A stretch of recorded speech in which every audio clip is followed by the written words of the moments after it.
بەناوی خوای بەخشندەی میهرەبان. فیداکاری هێزی هەستانەوە و بەردەوامبوون بە مرۆڤ دەبەخشێ. دانا و شاعیرانی کورد وەکو سیمایەکی دیاری نەتەوەیمان گزارشتیان لە فیداکاری کردووە. هەرۆک بێ کەسی شاعیر دەڵێت داری ئازادی بە خوێناو نەدرێ قەت بەرناگرێ، سربەخۆیی بێ فیداکاری ئەبەد سەرناگرێ. ئیسلام وەکو ئاینێکی ئاسمانی چۆن لە فیداکاری دەڕوانێت؟ ئایا فیداکاری بایەخی ئەوەی هەیە مرۆڤ لە پێناویدا قوربانی بدات؟ لە باس و خواسی ئەم جارەدا قسە دەکەین لەسەر چەمچی فیداکاری بە میوانداری زۆر بەڕێز مامۆستا ئەحمەدی قانوشی زانای ئاینی. مامۆستاجیان زۆر بەخێر بێ و سوپاس بۆ ئامادەبوونت. زۆر سپاسان دەکەم و موفق بن ئینشاءالله. مامۆستاجیان تەوەرەی بەرنامەکەمان بایەخی فیداکاریە لە مرۆڤدا. دەشێ من لە دەواازەی بەرنامەکەدا سەرەتا بەوە دەست پێ بکەین دینی ئیسلام باس یان چۆن باز لە فیداکاری دەکات لە مرۆڤدا. الحمد لله. فیداکاری لە ئیسلامدا پێناسەکەی چییە؟ الحمد لله والصلاة والسلام على رسول الله وعلى آله وصحبه ومن والاه. سرتا سپاسان دەکەم بۆ ئەم دەرفەتە و هەروەها بەتایبەت لەم کاتانەدا چونکە مەسەلەی فیداکاری ئەو چەمکە لە زۆر لاوە دەبینین شێوێنراوە بۆ مەبەستی خراپ بەکاردەهێنرێ. لە ئیسلامدا فیداکاری و ذروة سەنامیه الجیهاد، فیداکاری و تێکۆشان لووتکەی هەرە بەرزی ئیسلامە. بۆ چونکە هیچ شتێک بەبێ فیداکاری نابێ. یعنی مەسەلەن ئەگەر مامۆستایەک فیداکاری و قوربانی نەدا بۆ قوتابیەکانی، ئەگەر سەرۆ خێزانێک قوربانی نەدا بۆ خێزانەکەی و بژێویان بۆ پەیداکە، ئەگەر ئیماندارێک ماندوو نەبێت بۆ دینەکەی، تەنانەت ئێمە ئەگەر نوێژ و ڕۆژ و تاعات و عیبادەت دەکەین لە هەموو بۆ معنە فراوانەکەی، هەمووی فیداکاری دەوێت، قوربانیدانی دەوێت، شەون و خۆنی دەوێت. لەبەر ئەوە کە لووتکەی هەرە بەرزی ئیسلامە فیداکاری و تێکۆشان و خەبات، ئیسلام بۆ خۆی بەوە هاتووە. ئەیناوە ئیلا ئەگەر مەسەلە ئەوە نەبووایە ئیسلام ئاوا بڵاو نەدەبەوە بەسەر هەموو جیهاندا کە خۆ پێغەمبەر صلی الله علیه و سلم با لەگەڵ هاوڵانی دەتوانێت لە ماڵەوە دانیشن و هەر نێنە دەرەوە تووشی ئاوارە و غەریبیش نەبن و تووشی هیجرەتیش نەبن و یعنی کۆمەڵە شتێک هەیە هەمووی بەهۆی ئەم فیداکاریەوەکەوە چۆن کەلیمەی حەق بڵاوکەنەوە. جا فیداکاری بە معنە فراوانەکەی کە دەڵێن بە معنە فراوانەکەی بۆ ئەوەی خەڵکێک وا نەزانە فیداکاری تەنها مەسەلەن دەبێت بە کوشتن و بە خوێن ڕشتن بێت. مەسەلەن ئێمە تێکۆشانمان هەیە، تێکۆشان بە ماڵ، تێکۆشان بە قەڵەم، بە دەعوە و بانگەواز، بەرزکردنەوەی ئاستی هۆشیاری و بێداری. ئەمە یعنی تێکۆشان معناکەی زۆر زۆر فراوانە، فیداکاری معناکەی زۆر زۆر فراوانە. گرنگ ئەوەیە ئاینی پیرۆزی ئیسلام زۆر بە گرنگی دەڕوانێتە فیداکاری. ئاینی پیرۆزی ئیسلام ئاینێکی جوڵاوە، ئاینێکی حەرەکیە، ئاینێکە یعنی پێمان دەڵێ دەبێ ئێمە لە پێناو ئامانجەکانماندا فیداکاری مەشروع بکەین، فیداکاری ڕێگە پێدراو، ئەو هەروەها ئەو میکانیزمانش بەکاربێنین کە شەرعین. ئەمە ئاینی پیرۆزی ئیسلام زۆر جەختی لەسەر ئەوە کردوێتەوە. هەر بۆیە دەبینین هاوڵان خوالیان ڕازی بێ وڵاتی خۆیان بەجێهێشتووە لە پێناو فیداکاریە. پێغەمبەر صلی الله علیه و سلم بۆچی وڵاتی خۆی بەجێهێشت؟ یعنی کە هەرچەند ناچاریان کرد هیجرەتی کرد هاوڵان کە هەرێکە لە شوێنە شەهید بووە بۆ بڵاوکردنەوەی عەدالەت، بۆ بڵاوکردنەوەی حەق و ڕاستی، خۆ ئەوان پیاوکوژ نەبوون. هەموو فیداکاریەکان لەو پێناوە بووە کەوا ئەوەی کە بڵاوی بکەنەوە پراکتیزەکردنی عەدالەت و بەرجەستەکردنی ڕەوشتە جوانەکان. ئەگەر عەدالەت بەرجەستە بوو ئیتر خەڵک دەحەسێتەوە، هەموو کەس مافی خۆی وەردەگرێ و ئەگەر ڕەوشتە جوانەکان لە ئارادا بوو ئیتر ئەوە زۆر زۆر گرنگە پێشی حکومەت دەحەسێتەوە کە مەسەلەن کە عەدالەت هەبێ و ڕەوشی جوان هەبێ سزنەکان چۆڵ دەبێ، یعنی ئەو هەموو مەسرەفە نابێ. بۆیە بەڕاستی لە ئاینی پیرۆزی ئیسلامدا مەسەلەی فیداکاری و خەبات و بەرخۆدان جا ئەو فیداکاریە لە پێناوی نیشتیماندا بێ، لە پێناوی ناموسدا بێ، لە پێناوی ماڵدا بێ. لە فەرمودەی پێغەمبەر صلی الله علیه و سلم فەرموویەتی من قوتیل دون ماله فهو شهید، من قوتیل دون عرضه فهو شهید. کەسێ لە پێناو ماڵەکەی هەموو کەس ماڵی خۆی خۆش دەوێت، تەماعی خۆش دەوێت، وانە کە خۆشی دەوێت ئەی کەسێک بێتە عەدام لێ بکە کاکە نادەمێ ماڵی خۆمە دەی ئەگە هەر ناچاری کردی، هەر ناچاری کردی ئەوە تۆ لە پێناوی ماڵی خۆتدا کوژرای شەهیدی، ئەو یان ئەگە ئەو تۆی کوشتۆ مەزلومی، یان مەسەن لە پێناوی ناموسدا. بە هەمان شێوە لە پێناوی هەر شتێکی حەقدا بێ، لە پێناوی هەر شتێکی حەقدا بێ. بەڵام گرنگ ئەوەیە ئێمە ڕەچاوی بنەماکانی ئاینی پیرۆزی ئیسلام بکەین، لا ضەرەرە وەلا ضیرار، نابێت نە زەرەر لە کەس بدەین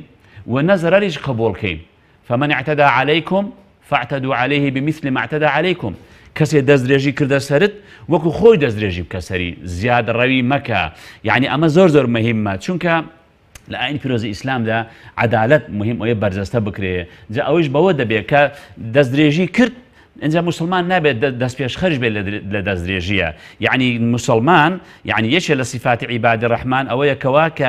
خەڵک قسەی پێگوت ئەو بێدەنگ دەبێ و بە سەبر و بە حیکمت جواب دەداتەوە، کە ناچاریان کرد تەنانەت ئینسانی مسلمان قەت لە خراپە دەست پێشخەری ناکە. بەردەوام خەڵک کە ئێستا زۆر جار باسی بە ناوی تیرۆرە و تونند و تویژی و ئەمانە سیر کەم بزانن چێ دەست پێشخەری کردووە، بەرامبەرەکە دەست پێشخەری کردو. ئەی بۆچی باسی زوڵم و ستەمی بەرامبەرەکان ناکرێ؟ ئەوانەی کەوا زۆڵم لە مسلمانان دەکەن، ئەوانەی کە دەستدرێژی دەکەن، ئەوانەی کە تەعەدا دەکەن، ئەوانەی کە لە کەناڵەکانیان لە ڕاگەیانەکانیان بەردەوام تەعنە لە ئیسلام دەدەن، دژایەتی ئیسلام دەکەن. یعنی ئەمانە دەبێتەوە سەیری بەرامبەرەکە بکەی. ئەوجار ئەوەی کە ئێستاش دەبینی هەندێک ڕوودەدات لەم وەزعانەدا هەندێکی کاردانەوەیە و بەشی زۆریشی پیلانی زاڵمان و ستەمکارانە کە دایانەی وڵاتی مسلمانان بکەن بە دۆزەخی ئاگر. زۆر باشە مامۆستاکەواتە گەشتینەوەی کە فیداکاری لە شتێکی دیاریکراودا نییە، عامل هەموو شتێکدا تەواوی بوارەکانی ژیانی ئینسان بەتەکید. بەڵێ کەواتە مرۆڤ ناکرێت لە سنوورێکدا لە فیداکاری بوەستێ. بەتەکید ناکرێت هەر کەسێ لە بواری خۆیدا دەبێت وەکو مۆم بتوێەوە، یعنی وەکو لە سەرتا ئاماژەم پێدا ناکرێت بڵێن ئەمڕۆ وەزیفەی من وەکو فیداکاری لە پێناو لایەنێک لە لایەنەکانی ژیاندا کۆتایی هاتەوە، شتێکە وەکو ڕووبارێک وەکو کانیەک بەردەوام. یعنی مەسەلەن سەردەمی وا هەیە تۆ دەبێت فیداکاری بکەیت تێکۆشان لە پێناوی عەقیدەدا. مەسەن ڕۆژگارانێک هەبووە خەڵک کە زۆر ئینحیرافی کردو لە بواری عەقیدەدا، ناچار هەندێک زانان پەیداون بەس بەردەوام لە بواری عەقیدەدا ئیشیان کردووە. یان مەسەلەن جاری وا هەیە بە ناوی خەبات و تێکۆشان لە بەرگریکردن لە نیشتیمان، یان جاری وایە بە ناوی ئیسلامەتیەوە، بە ناوی کوردایەتیەوە، بە ناوی خەبات لە پێناوی ماڵ و حاڵ و لە پێناوی هەموو شتەکاندا ژیان بەردەوام خەبات و بەرخۆدان و تێکۆشانە. زۆر باشە مامۆستاجان. دەشێت گیانی مرۆڤ یەکێک بێت لە کەرەستەکانی فیداکاری، ینی بە ژیانی خۆی فیداکاری بکات لە ئاخر مەرحەلەدا بەڵێ، چونکە یەکەم جار ئینسان ئێمە کە فیداکاری دەکەین یەکەم شت تەفاهم حیوار لێگەیشتن. یعنی ئەمە زۆر مهمە. یعنی یەکێک لە بوارەکانی جیهاد و تێکۆشان و فیداکاری ئەوەی کە زۆر گرنگ بێت حیوارە، گفتوگۆیە، بەیەگەیشتن و لێگەیشتن. لە ئیسلامدا ئەمە زۆر جەختی لەسەر کراوەتەوە. چەندین ئاەت و فەرمودەمان هەیە لەو بارەوە ئەدین و ئەنەسیحە. ئەنجار لە دوای ئەوە مەسەلەن بە قەڵەم، بە نووسین، بە میدیا، بە ڕاگەیاندن، دوای ئەوە ماڵبەخشین. لە ڕێگەی ماڵبەخشینەوە ئێمە مەسەلەن تۆ ئەم مزگەوت دروست دەکا، ئەم یارمەتی کەناڵێک دەداکەوە، دین بڵاو دەکاتەوە، لەولایە یارمەتیدانی مسلمانان. ماڵ بەشی دووەمیەتی، چونکە ئینسان کە نەتوانێت ماڵ ببەخشێ ناتوانێت گیانی خۆشی ببەخشێ. لە ئاخر مەرحەلەدا ئەوە لە کە مەرحەلەی قیتالە، ئەی لەو کاتەدا دەی ئینسانیش هەروایە بەردەوام لە ناو مسلمانانیشدا زاڵم و مەزڵوم هەبووە. مەسەن جاری وایە مەرج نییە هەر داگیرکەرێک یان کافرێک بێ باوەڕێک بێ لێتدا. جاری وایە لە ناو مسلماناندا وئین طائفتان من المؤمنین اقتتلوا فأصلحوا بینهما، یعنی هەر دوو تایفە، دوو جەماعەت مسلمان بۆ خوان جاری وا بە شەڕ دێن، بەڵام دەبێ دەست پێشخەری نەکرێ بزانی چیە حەقە چیە ناحەقە. گرنگ ئەوەیە ئێمە لە قۆناغێک لە قۆناغەکان دەگاتە ئەن حەدی قیتال و شەڕ و ڕوبەڕووبوونەوە.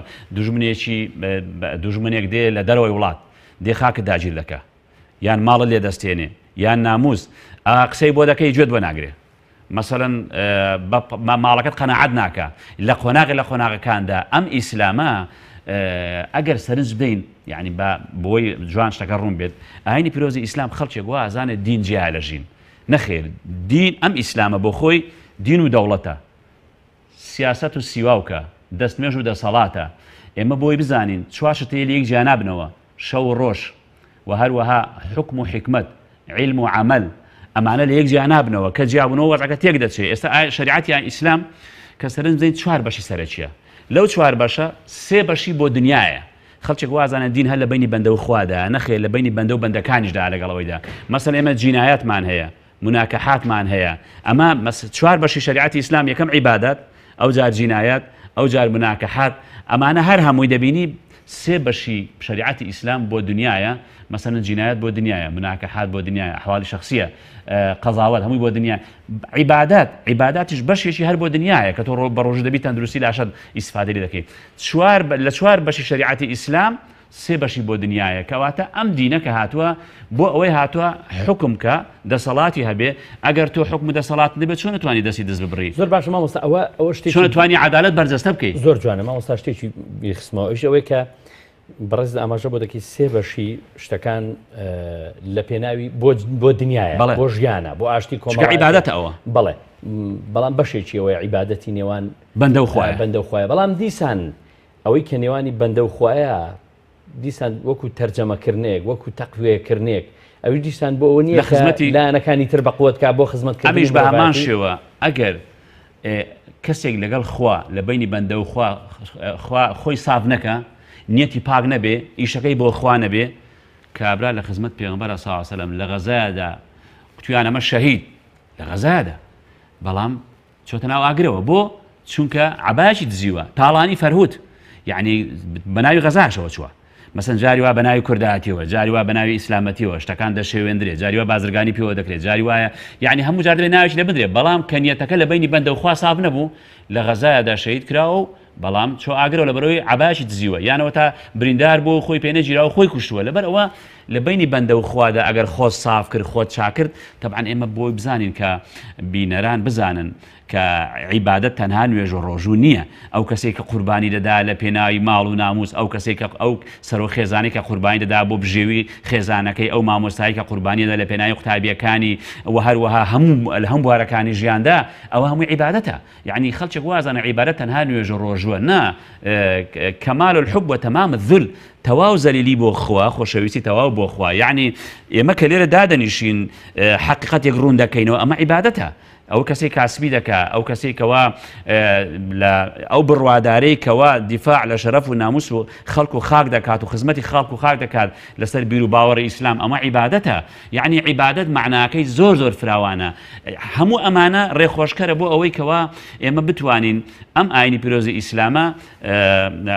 عەدالەت بەرجەستە بکە، حکمی هەبێت، چونکە بەڕاستی لە ئەو هەموو مێژووی کەوا یاران حکمیان کردووە و هەروەها چەند سەد 400 ساڵ ئەوەی دەوڵەتی عوسمانی حکمی کردووە، دەوڵەتی ئەمەوی عەباسیەکان، ئەوانە هەرچەند کەم و کورتی و لار و خواریان هەبووە، بەڵام هەرچی هەبێت مێژوویشی ئیسلامیە و ئەوانەی کە دەژڵن ئیسلام دین جیا لەژین چۆن وەڵامی ئەم هەموو حکمە ئیسلامی دەدەنەوە کە بە هەزار و ئەندە ساڵە حکمی کردووە. یعنی بەڕاستی ئیسلام دینێک نییە هەل خەیاڵی بێت، ئیسلام حکمی واقعە. بۆیە دەبێت ئێمە بە هەموو جۆرێک هەوڵ بین لە هەموو ڕوویەکەوە ئەم دینە وەکو خوا دەیەوێت ئەوە بەرجەستێ بکەین، نەک وەکو خۆمان دەمانەوێت. چونکە ئێستا بەداخەوە ئێمەش ئەو گلەیەمان هەیە کە ئیسلام پارچە کراوە. مەسەڵەن هەیە هەر لە ناو موسڵماناندا هەیەکی بەشێکی گرتووە، مەسەڵەن هێندێک دەڵێ بەس تەزکیە، ئەویان دەڵێ بەس پەروەردە، ئەویان دەڵێ بەس عەقیدە،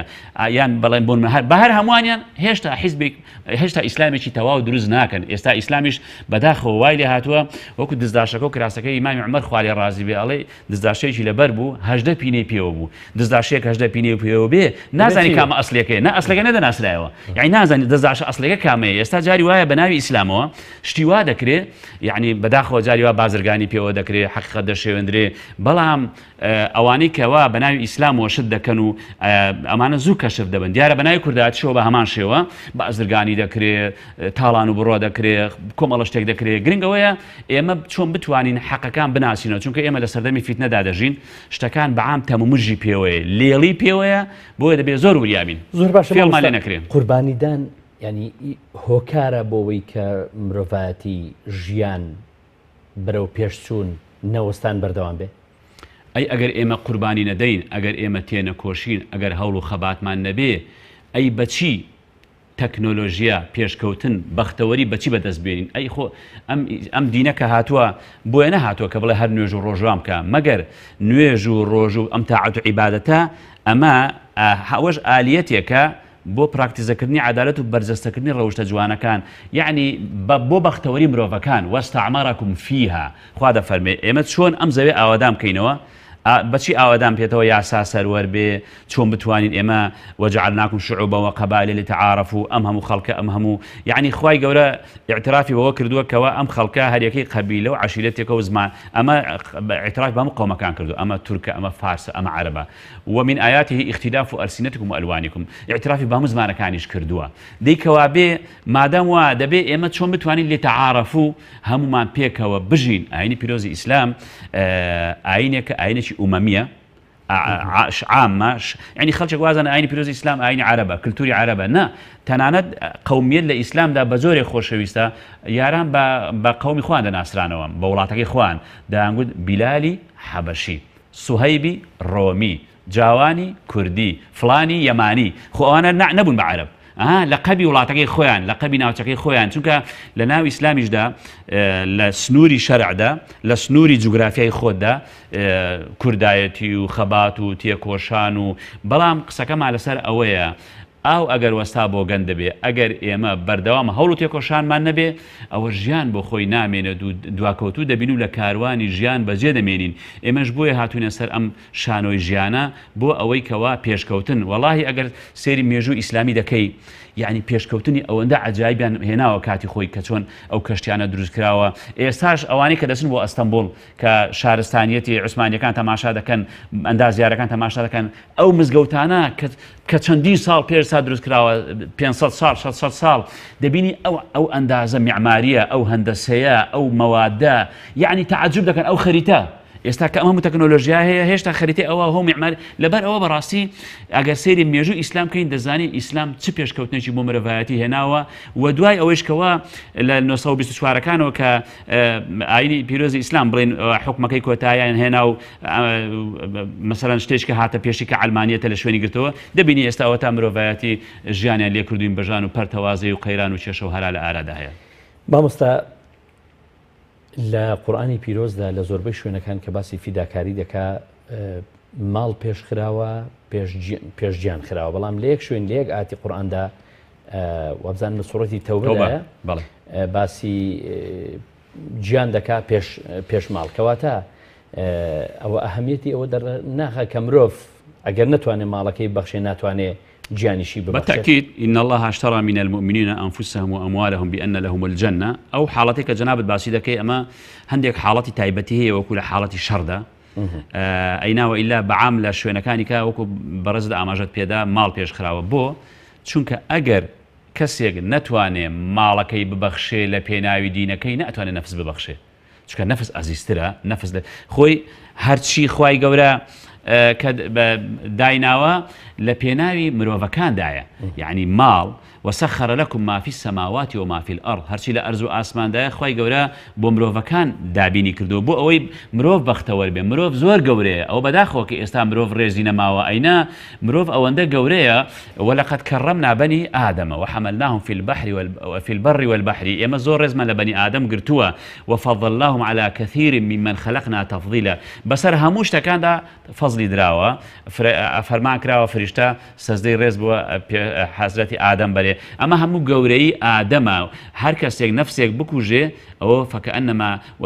قتل الناس جميعا وهر كسيك نفسك زندوب كاته ومن أحياها فكأنما أحيا الناس جميعا إنسان زور قوري هر لبر قوري أو إنسانية كا هموش تكان دبي لبيناو إنسان دابي دبي لخدمتي إنسان دابي أو إنسان جا هر ديني شي هبي بلان بداخو إستا اشتكى عكس بوتوا شونك أواني كوا كار بدسنو جلوي ولاتي عم بدست لهمو دنيا دا دبيني بعام شونك الأخوانات ترسين لدين شارزان بونا أو تا دبيني هموش تكان لبيناوي اشتكانا يعني اشتكان دروس كرا بو اوي خدمت بمروفياتي بكا بلام استا او تا او همو خوينه درجه او همو شتانه دبيني لبيناوي اوي كوا جاري وهي لبيناوي شتيك كشتا يعني انسانيه كلكاتي دا انسان او اندا قوريه بيغمبر صلى الله عليه وسلم كان روي سيري بيتي دا كده يفرموا ما اعظمك اي بيت شن قوري شن بريزي شن بهيزي بلام روخاني بيت لا يخواي قورا اهون عند الله لقتل إنسان مسلمان ناب حق يعني با بيت بروخ دروز ذكرتوا تشانجار لافا برديت دروز كراوتوا چونك بو تيقداني بيت تيقداني بنايك كإنسان دروستي كده بفرماني خوا بلام تيقداني إنسانك تيقداني بناي خوايا بینای خوا دروست ناکرێتەوە لەبەر گەورەی ئەو ئینسانە ئەوە تا دەبینی هەموو شتەکان لە پێناوی ئینساندا بۆیە دەبێت پێشێ ماڵ ببەخشی دەبێت پێشێ ماڵ ببەخشی و هەموو شتەکانی تر آخر شت ئەنجا لە کاتی قیتال و ڕوبەڕووبوونەوەی دژمناندا دەگاتە حەدی ئەوەی کەوا نەفسی خۆشی ببەخشێ کە قیتالیش بەشێکە لە جیهاد و تێکۆشان و بەشێکە لە گیانفیدا و بەرخۆدان چونکە ئەم ئاینی تەوحیدە ئەوە تاگە سێری مێژووی سەیدونا ئیبراهیم کەین سەلامی خوای لەسەر بێ لەکوێوە لە کوردستانەوە بەرەو شام و بەرەو حیجاز یعنی گەڕاوە بەردەوام خەبات و تێکۆشانی کردووە لە پێناو بڵاوکردنەوەی تەوحید لە پێناو بڵاوکردنەوەی یەکتاپەرستی کە پێ دەڵێن ئیمامی موحیدین هەر شتێک جا ئەو بەعنی بە نەفسی بە ماڵی بە حاڵی بە هەموو شتێک لە پێناوی بڵاوکردنەوەی تەوحیدا بۆیە ئێمەش ئەگەرمانەوێ دینەکەمان سەلامەت بێ ئەگەرمانەوێ کوردستانمان سەلامەت بێ ئەگەرمانەوێ ژیانمان ئارام و بەختەوەر بێ دەبێت بەردەوام هەوڵ بدەین خەبات و تێکۆشام بکەین بەڵام بەو شێوەیە کەوا لە سنووری شەرعدا بێت و میکانیزم و ئالیەتە شەرعیەکان بەکاربێنین بۆ ئەوەی کەوا هەم لە دنیاشدا کارەکانمان سەر بگرێ و لە قیامەتیش بەربگرێ. مامۆستا لە بەرەنجامی فیداکاریدا مرۆڤ دەتوانێت چی بەرهەم بێنێ یعنی ئەو بەرهەمەی مرۆڤ لە ئەنجامی فیداکاری دەیخاتەوە پێشکەشی مرۆڤاتی دەکات چییە؟ بەڵێ ئێمە باسی ئەومان کردکەوە ئینسان دەبێت خەبات و بەرخۆدانی هەبێت فیداکاری هەبێت تێکۆشانی هەبێت بەڵێ بەرهەمی ئەو خەبات و تێکۆشانە بەرهەمی ئەو فیداکاریە ئەو شتەیەکەوە ئەو کەسە ئیشی بۆ دەکات بۆ نمونە ئێمە لە ژیاندا دەبێت ئامانجمان هەبێ هەر یەکێک لە ئێمە دەبێت هەدەفێکی هەبێ ئامانجێکی هەبێ ئیشی بۆ بکە کە تۆ ئیشت کرد هەوڵت بۆدا ئەوە دەگەی بە ئامانجی خۆت تۆماس ئەدیسۆن خەباتی کرد هەوڵیدا دەی 99,000 گڵۆپەکەشکە گەیشت بە ئامانجی خۆی کە دروستکردنی ڕووناچی کارەبا بوو کەواتە ئێمە دەبێت لە ژیانماندا هەموو کەسێک لە ئێمە پلانمان هەبێ بۆ هەدەفێکت هەبێ پێی بگەی دەتێ ببی بە ماستەر بێت دەستبێنی دوای دکتۆرا بەدەستبێنی ئەی بۆچی بە دکتۆرە بۆ معاش نەوەڵا بۆی خزمەتی خەڵک بکەم بۆی کەوا لە خەستەخانەیەکە یان لە زانکۆیەکە لەبەر ئەوە ئێمە دەبێ هەر یەکێک لە ئێمە هەدەفێکی هەبێ ئامانجێکی دیاریکراوی هەبێ بۆ ئەوەی خزمەت بکەین چونکە بەڕاستی ئێمە بۆ ئەوە دروستکراوین کە خزمەت بە مرۆڤایەتی بکەین نەک یەکتر کوشتن و لە یەکتردان پێغەمبەر صلی فەرموویەتی خەیر الناس من ينفع الناس أو أنفعهم للناس چاکترین خەڵک ئەوانن کە نەفعیان بۆ خەڵکەیە کە خزمەت بە خەڵک دەکەن ئێمەی مسلمانیش بە تایبەتی دەبێ هەنی ئێمە دینەکەمان ڕەحمەتە یعنی ئێمە دەبێت ڕەحمەت بین بۆ یەکتر نەک زەحمەت دەبێت خزمەتی مرۆڤایەتی بکەین خزمەتەکەش بەوە دەبێت کە هەر یەکێک لە ژیانیدا ئامانجێکی هەیە بۆ ئەو هەدەفەی کە دیاری کردووە پلانی بۆ دیاری دەکات چونکە ئەگەر ئێمە بەبێ ئامانج و بەبێ پلان لە ژیانماندا سوڕاینەوە ئەوە ئەو کاتە سەر لێ شێوا و سەرگەردان دەبین و هیچ ئامانجێکمان نابێ بۆیە ئەگەر ئامانجەکانی خۆمان بەدیهێنا ئەو کاتە پێشکەوتن سەربەرزی خزمەت لە هەر ڕوویەکەوە بێت ئەو کەسێک کە ئامانجەکەی دیاری کردووە ئەو بخۆی خزمەتێکە لە خزمەتەکان مامۆستا لە کوردەواریدا ئەو کەسانەی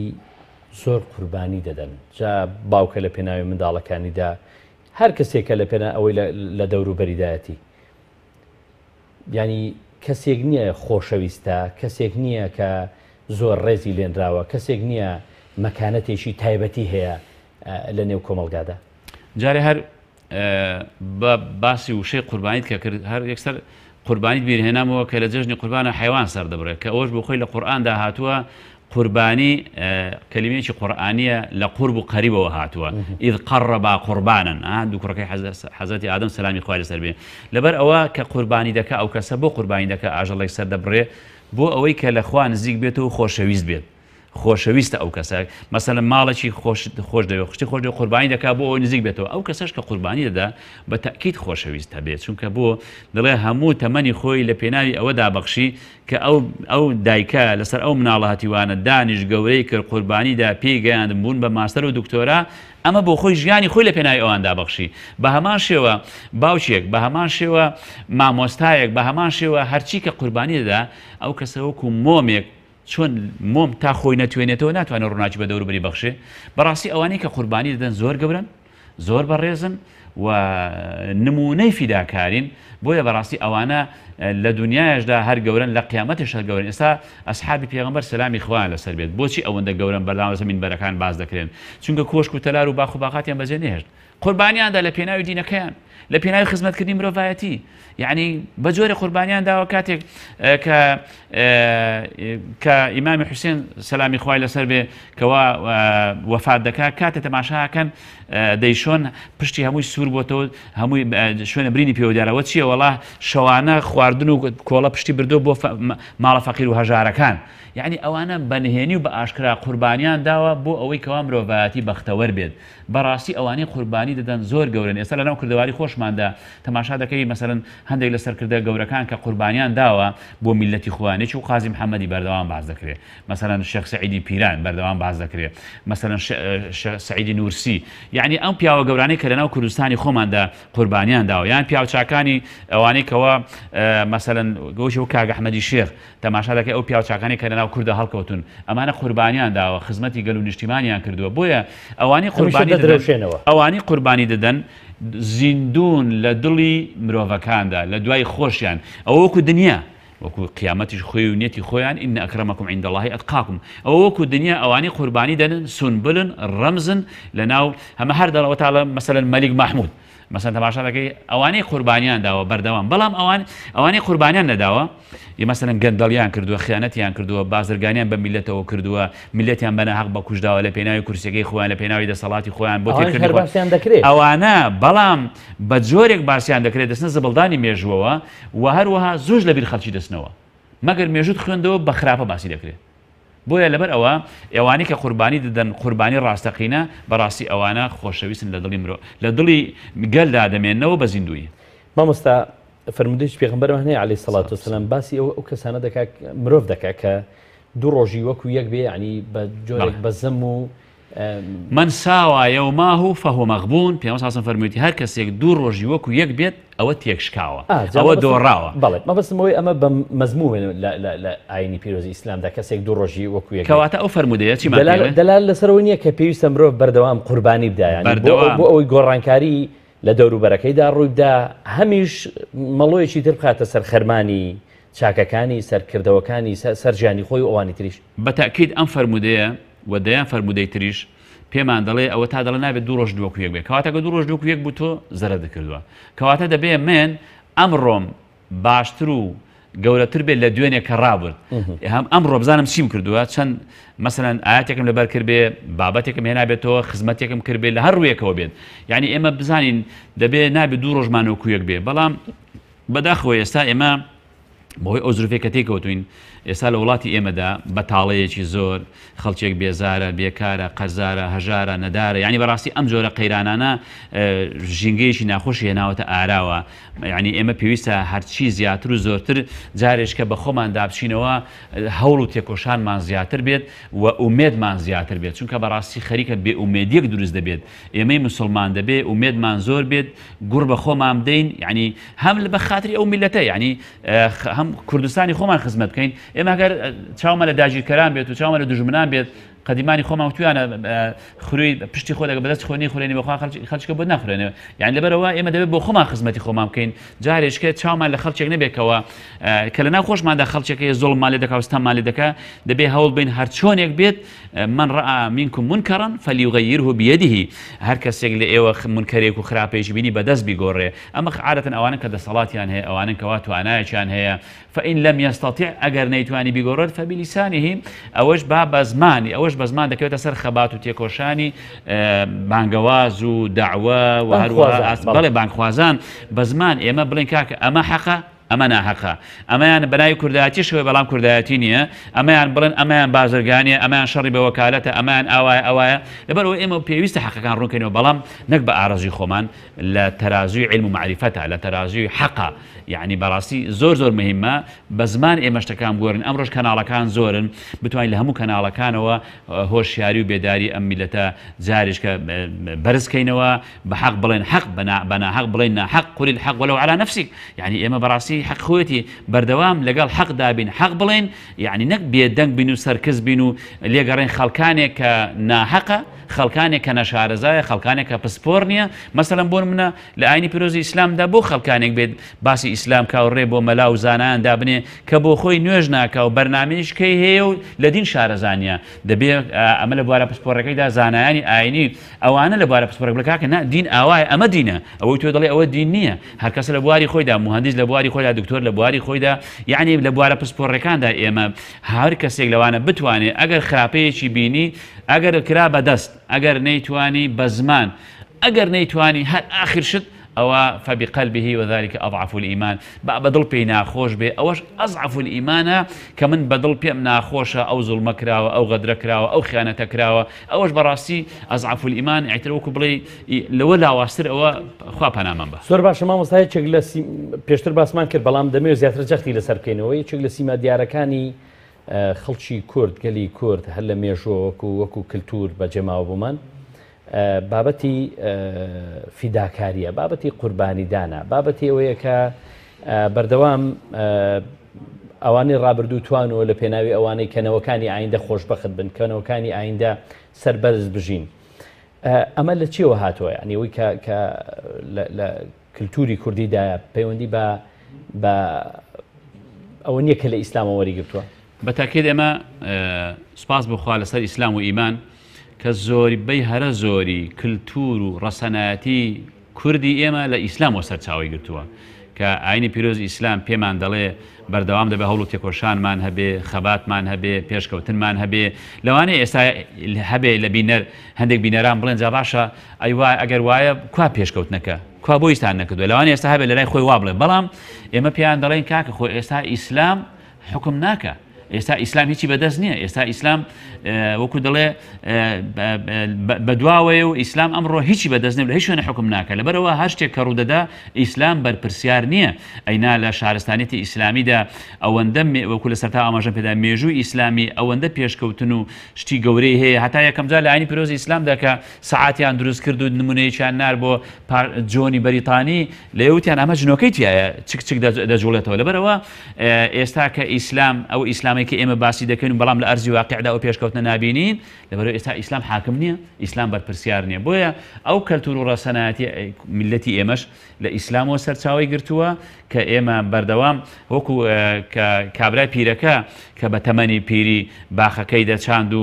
پاشاکە چوو بۆ لایوتی زیاتەوە عمرت 70 ساڵە چی ئەچێنی وتی پێشینانی ئێمە کردیان ئێمە خواردمان ئێمەش دەیچێنین دوای ئێمە دەیخۆن ئەو جار پاشا خەڵاتێکی کرد و وتیها ئەوە تا دارەکەی من هێشتا پێ نەگەیەوە و بەڵام بەری گرت لەبەر ئەوە بەڕاستی ینی ئێمە ژیان هەروە هاتووە بە ئومێد هاتووە چونکە ئاەت و فەرمودەکان پێمان دەڵێن ئەگەر لە فەرمودەی پێغەمبەر صلی الله علیه و سلم ئەگەر چی لە دارێکت بەدەستەوە بچ لە دارێک وتیان ئەوە ئاخر زمانە و دنیا خراپ بوو بەڵام تۆ بیچێنە تۆ بیچێنە و کەواتە ئیسلام ژینگە دۆستە ئیسلام مرۆڤ دۆستە ئیسلام ڕەحمەتە نەک زەحمەت ئیسلام خزمەتی مرۆڤاتی دەکات بەس ئەو ئیسلامی کە خوا دەیەوێ ئەگەر بینەریش بڵێ ئەی کوانەمان بینی بۆ لە وڵاتی ئیسلام و مسلماناندا هەر شەڕ و هەرایە و بەڵام لە ئەوروپا و لە ڕۆژ ئاوا ئەوە تا بخوانی سراحەتن دەڵێن کە ئەکەجیان ئەوەی لێرە دەیبینی هێندێکی پیلانی ئەوانە هێندێکی ڕەتفعل و کاردانەوەی ئیسلام ئیشی پێ ناکرێ ئیسلام حاکم نییە علمانیەت حاکمە زۆر باشە مامۆستا ئایا مسلمان تاشی مسلمان کەسێکی فیداکارە کەسێکی قوربانی دەرە یان کەسێکە ئەوی پێدەڵێن لە کوردەواری دەست و پێسپیکەیە ینی بێدان و دەنوکە کەسێک نییە میسانی تاشی مسلمان کەسێکی فیداکار و قوربانی دەر نییە بەتاکید مسلمان کەسێکی فیداکار و قوربانی دەرە کەسێکی بەردەوام تێکۆشەرە چونکە هاوڵان سوارچاکی ڕۆژێ بوون و و هەروەها عابیدی شەوانە بوون شەوانە عیبادەت و تاعەت و عیبادەت و شەونێش بە ڕۆژێش سوارچاک بوون لە کاتی خۆیدا اینجا هەتا فیداکاری بە جۆرێکە کاکە بەختیار ئەگەر سەرنج بدەین لە یەکێک لە شەڕەکاندا فوزەیلی کوڕی عیاس کەسێک بوو ئەوەندە بە تەقوا و دین بوو پێیان دەگوت عابد الحرەمەین بەردەوام لە مەکە و مەدینە و ئەوە تاعەت و عیبادەت و فرمێسکی هەڵدەڕژ لەو کاتەیدا شەڕێک هەبوو ئیسلام پێویستی بەو شەڕە بوو عەبدوڵای کوڕی مبارەک نامەی بۆ دەنووسێ کە هاوڕێ و خۆشەویستی یەکتر بوون بۆ ئیدەنووسێ یا عابد الحرەمەین لەو ئەبسەرتەنا ئەی عابدی حرەمەین ئەگەر دەتبینی ئێستا ئێمە چۆن لە سواری ئەسپ و شمشێرەکانمان بە خوێنی دوژمن سوور بوو تۆش لەوێ ڕوومەتەکەت بە فرمێسکەکانە تەڕ دەکەی و کاکە ئەمڕۆ ڕۆژی ئەم خەباتەیە ئەم تێکۆشانەیە بەڕاستی ینی شتەکان لە هەر ڕۆژە و فتوایش تایبەتی هەر ڕۆژە هەر قۆناغێک شتی خۆی دەوێ بۆیە بەڕاستی ئێمە دەبێ ینی ئەوەیش کردوێتی خۆشتی خراپ نەبووە بەڵام لەو کاتەیدا سوارچاچی و جیهاد و تێکۆشانەکە ئیسلام لەو کاتەیدا پێویستی بەوە بووە لەبەر ئەوە ئاینی پیرۆزی ئیسلام تاچی مسلمان بەڕاستی دەبێت تاکێکی خەباتکەر بێت تاکێکی شۆڕژێر بێت تاکێک بێکەوە بەردەوام ماندوو بێ چونکە ئەگەر سەرنجی پێشەواکەمان بدەین نەحەساوەتەوە بە ڕۆژێک برسی بووە ڕۆژێک تێر بووە بەردی خستۆتە ژێر پشتێنەکەی بۆ ئەوەی کەوە لە کاتێکدا هەی بووە بەڵام هەمووی بەخشیوە لە خزمەتی مرۆڤەکاندا بۆ بەڕاستی ئێمەش دەبێ بەداخەوە ئێستا ئیشەکان زیاتر بۆتە خواردن و خەوتن و پاڵدانەوە کە ئەمە جێگەی ئەسەف و نیگەرانیە ئەو تەمەنە بە سەریعی دەڕوە کاتێک دەبینی تەمەنت بۆتە 6 ساڵ و ئەرێ چیمان کرد وەڵای هیچمان نەکردووە وەڵا خانەکەم پێکەوە ناوە دوایی دوو کوڕ و کچی نوێژنەکە بوویان بەجێ دەمێنێ و دوایی ئەو کاتە دوای خێرش بۆ ناکەن دەڵڵا کەمی بۆ جێشتین لەبەرەوە دائیمەن ئێمە شتێ بکەین بۆ قیامەتی خۆمان و بەتەمای هیچ شتێک نەبین تەنانەت هەندێک لە زانایان بە جۆرێکە دەڵێ کابرا با نەڵێ ئیسقاتم و بکەن لە دوای خۆم دە ئیسقاتەکە پێشخە بیکەم هەتا بە زندوی خۆت مزگەوتێ دروستکە خێرەکە پێشخە هەموو شتەکان پێشخەین بۆ ئەوەی کەوا لەیسە للئینسانی ئیلا ما سعى بەڕاستی تاچی مسلمان تاکێکی فیداکارە تاکێکی خەباتجێر و شۆڕژگێرە لە هەموو ڕوویەکەوە تاکێکی ئازایە تاکێکی بەجەرگە بەڵام ئەمڕۆ ئێمە بە زۆرە لە زۆرەکان زیاتر پاڵمان داوەتەوە ئەوە جێگەی نیگەرانی زۆر باشە کەواتە ئێستا پێ دوایە ڕوحێتی قوربانیدان لاوازە یان بەهێزە ئێستا ڕۆحێتی قوربانیدان لاوازە هۆکارەکانی بۆچی لاوازە بۆچی لاوازە یەکێ لە هۆکارەکان پێویستمان پێینێ لە ئێستادا زۆر لە هەموو کاتجاتر پێویستمان پێێتی ئەها زەلیلەکە ئێستا بۆچی ڕۆحی لاوازە لەبەر یەکەمان مەسەلە ئیمانەکەیە عەقیدەی نوقسان مسلمانی نقصانی لە دەرچێ مسلمانی وامان هەیە دەڵێ کاکە وڵا ئیسلام لە بینی خۆم خۆ هەر نوێژان دەکەم و دەنگ دەکەم مسلمانی واش هەیە دەڵێ کاکە ئیسلام بەس پەروەردەیە مسلمانی واش هەیە دەڵێ بەس عەقیدەیە مسلمانی واش هەیە دەڵێ بەس حیزبایەتەکەیە مسلمان لەبەر ئەوە ئێمە ئیسلامەکە وەکو ئاماژەم پێدا پارتەوازە کراوە عەقیدەی نوقسانی تێگەیشتنی هەڵە بۆ عەقیدەی نوقسان کارەساتی لێ دەکەوێتەوە ئەوە یەک دووەمینیشیان هەر کاتێک ئیش بە ئیسلام نەکرا بەڕاستی ئەمە زۆر خەتەرە ئەوە تا پێغەمبەر صلی الله علیه و فەرموویەتی ولم ينقضوا عهد الله وعهد رسوله إلا سلط الله عليهم عدوا من غيرهم فأخذوا ما في أيديهم دفرمي أجر عهدي خوا وبيغمبريان شكاند صلى الله عليه وسلم إيشان بالقرآن والسنة نكير أو أخواي جورا سلط الله عليهم عدوا من غيرهم دجمن إيشان بسر دا زال دكا لغير خويان إسا دجمن لشو هاتو لم سرو دنيا هاتوا زال بو بسر أم ملتي مسلمانة داما بس هر خومانية همو دولة عربية كان همو أوانا أنجا دفرمي فأخذوا ما في أيديهم أويك هيانا ليان دستيني إسا نوتي ولاة إسلامية كان خو هەر ئیسفادەی بۆ مسلمانان نییە یعنی ئیسفادەی بۆم بێباوەڕانێ بەس بۆ خۆمانی یعنی وەکو ماسیەکە ئەڵێ ماسی ها ناوزگی تۆزێ ڕەشە لەناو بەحرایڵە تا ئاساتێری نەخواتە لەبەرەوەی یعنی ئێمە وامان لێ هاتووە ئێستا هەرچی سەرۆت و سامانی وڵاتی ئیسلامی هەیە هەمووی بۆ بێباوەڕانە بۆ زەرهێزەکانە بۆ چونکە ئەوان مەسەلەن لە ئەو عەهدی خوا و پێغەمبەریان شکاندووە يعني هرچی وڵاتی ئیسلامیە هیچی قورآن و ئیش بە قورآن و حەدیث ناکە قورآن و سنەت یا بەرقەرار نییە هەتا بە سعودیەشەوە يعني خەڵکێک وازانە سعودیە سەرچاوەی ئیسلامە هەتا لەوێش قورآن و سنەتیشی پێ ناکرێت سیکولاریشی پێ دەکرێت و دەسەڵاتدارەکانیشیان پیاوی زەرهێزەکانن ئێمە با بڕێن هاوڕێی هەموو کەس بین بەڵام با هەر کەسە شخصیەتی خۆی میلەتەکەی خۆی عەقیدەی خۆی من حەز دەکەم میلەتێک کە هەمویان مەسیحی بوون با ئیش بە مەسیحەکەی خۆیان بکەن میلەتێک هەمویان مسلمان بوون با ئیش بە دینەکەی خۆیان بکەن ئێمە کوردین و مسلمانین شانازی دەکەین کە کوردین و دینەکەیشمان ئیسلامە بەڵام بۆ دەبێت بە زۆر غێری ئیسلام بەسەردا بسەفێنن بۆ دەبێت بە زۆر غێریەک خەڵکێک بێت یعنی جاری وای بمچەوسێنێتەوە یان سەروەت و سامانەکەی من بەرێ